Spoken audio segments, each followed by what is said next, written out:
আল্লাহ, সারাদিন অফিসের এই প্যারার ভালো লাগে না। এই জাফরিন, তুমি আমার জন্য এক কাপ চা আনো তো।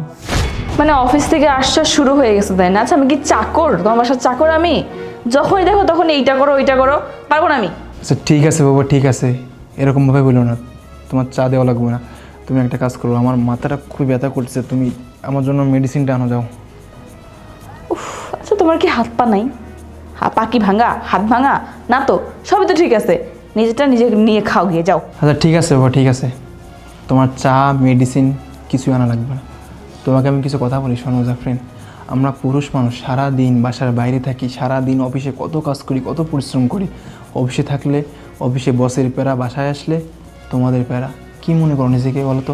এই পুরুষদেরকে কী মনে করো? হ্যাঁ, আমরা কি মানুষ না? নাকি আমাদের দেহে কোনো রক্ত মাংস কিছুই নেই? আমরা কি মেশিনের তৈরি যখন যা বলবা, যখন যা ইচ্ছে আমাদের সঙ্গে তাই ব্যবহার করবা? আরে বাবা, একটা পুরুষ যখন বাইরে থাকে তখন সে বাইরে কত কষ্ট করে, কত পরিশ্রম করে, দিন শেষে যখন সে বাসায় ফিরে সে কিন্তু চায় যে তার ভালোবাসার মানুষের কাছ থেকে একটু ভালোবাসা পাইতে, একটু সময় চাইতে, তার স্ত্রীর কাছ থেকে একটু সময় চাইতে। আর একটা স্ত্রী হিসেবে তোমার দায়িত্ব কি? যখন তার হাজব্যান্ড বাসায় ফিরবে সারাদিন পরিশ্রম করার পর, তখন তার স্বামীকে ঠিকঠাক কেয়ার করা, তার কোথায় কী লাগবে, কখন কী লাগবে সেদিকে খেয়াল করা। কিন্তু তুমি সারাক্ষণ এই ফোনের ভিতরে থাকো। ফোনে কী দেখা তো বলো তো? এই ফোনকে আবিষ্কার এই জন্য হয়েছিল, এই ফোন আবিষ্কার হয়েছিল কি জন্য জানো? কঠিন কাজকে সহজ করা যায়, এক দেশ থেকে অন্য দেশে খুব সহজে যোগাযোগ করা যায়। তোমাদের মতো এরকম সারাক্ষণ ফোনে নিয়ে পড়ে থাকলে না, সংসার থাকবে না, সংসার একদিন নরকে পরিণত হবে। আজকে তুমি কি ভেবে দেখেছো আজ কয়েকটা মাস যাবত আমার ফ্যামিলিতে, আমার পরিবারে কোথায় কি হচ্ছে কি না হচ্ছে তুমি একটা দিকে খেয়াল রাখছো? আরে বাবা, আমি সারাক্ষণ অফিস শেষ করে যখন বাসায় ফিরি তখন আমার নিজের রান্না নিজে করে খেতে হয়। আমি যে কোথায় কি খাই কি না খাই তুমি একটা দিন খেয়াল করো না? তুমি ভালো করে জানো রান্না বাড়া করা সম্পূর্ণ মহিলা মানুষের কাজ, এগুলো পুরুষের কাজ না।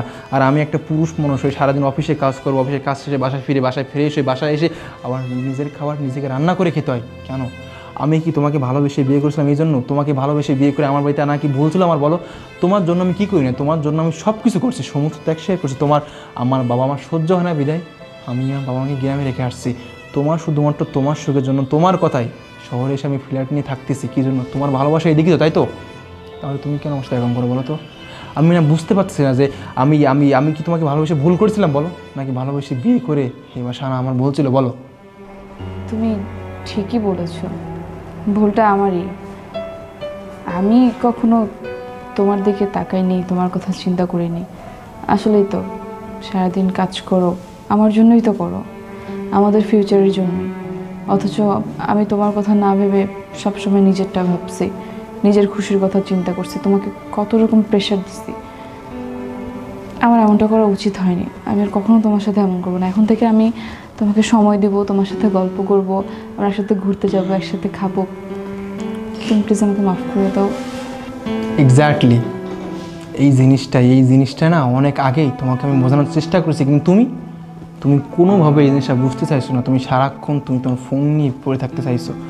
যাক গিয়ে উপর আল্লাহ যা করে ভালোর জন্যই করে। তুমি যেহেতু আজকে তোমার ভুলটা বুঝতে পেরেছো, তার জন্যই আমি অনেক অনেক খুশি। আর হ্যাঁ, তোমার সঙ্গে অনেক কথা বলে ফেলছি, আমাকে ক্ষমা করে দেবো। I am sorry. না না, তোমার তো কোনো দোষ নেই, তুমি যা বলছো ঠিকই তো বলছো, ভুল তো আমারই। আচ্ছা যাই হোক, তুমি অফিস থেকে আসছো অনেক ক্লান্ত, তুমি বসো, আমি এখনই চা করে আনছি। যাও।